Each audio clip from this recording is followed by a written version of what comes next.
mean, when I start a track, it's sort of always different what inspires it. Like, sometimes it'll start with a melody and I'll build around that, or sometimes it will just be like a weird sound that I just build an entire track around that, or sometimes it'll be a beat. I kind of like to mix it up because it keeps it more interesting. It's interesting to like be able to write songs in a traditional sense and then have to also like be the one who produces them afterwards, versus like just building a song from the ground up, like starting with the production and then singing on top of it.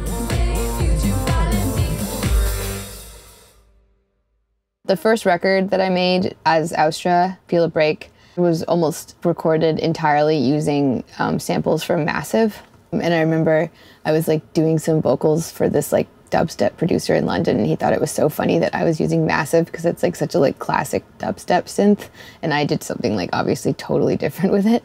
And then I guess like Olympia was more of a full band record, so we actually spent a lot of time in the studio. And this new record, I pretty much wrote and produced the entire thing like on a computer, and a lot of the time kind of like on the go and in motion. But I guess I just kind of expanded the arsenal of synths that I use. Like, I don't only use Massive anymore.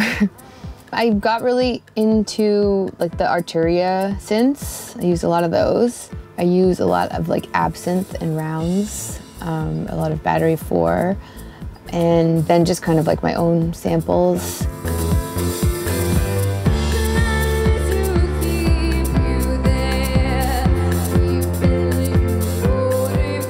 I've lived in like probably at least 4 different cities in the past few years, and so every time I would move or travel somewhere, I'd have like my sort of makeshift studio that I'd bring with me that basically just consisted of like a keyboard, my computer, an audio interface, a nice microphone, and a really nice vocal preamp.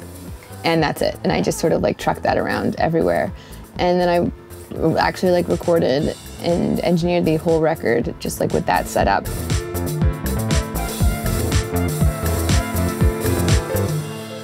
I remember when I set up a studio like in my dining room in Montreal, working on a lot of stuff, and then I think I eventually wrote Angel in Your Eye, which ended up being kind of one of my favorite songs on the record.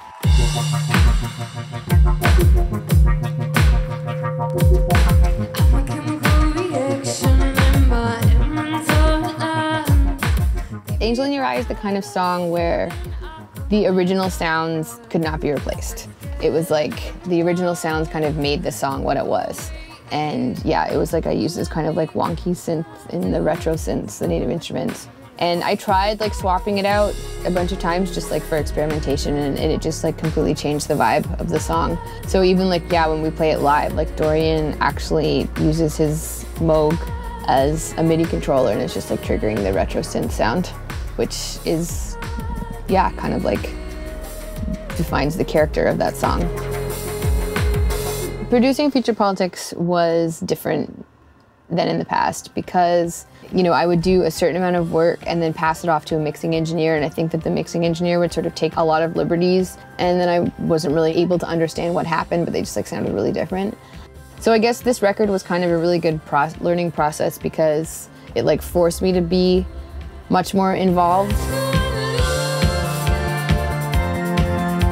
I kind of just want to say like the technology that I feel like has empowered me as a songwriter really is the computer and is really like everything that I can do and access in and on a computer. When I'm in the process of just like writing music, like just getting like chords, melody, like the song together, then I'm totally usually just like a preset person. So it's usually like when I have an idea, it needs to come out right away.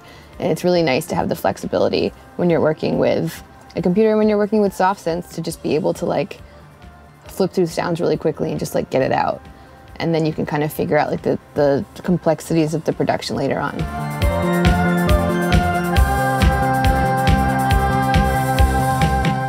I feel like the technology has really benefited us in our live show.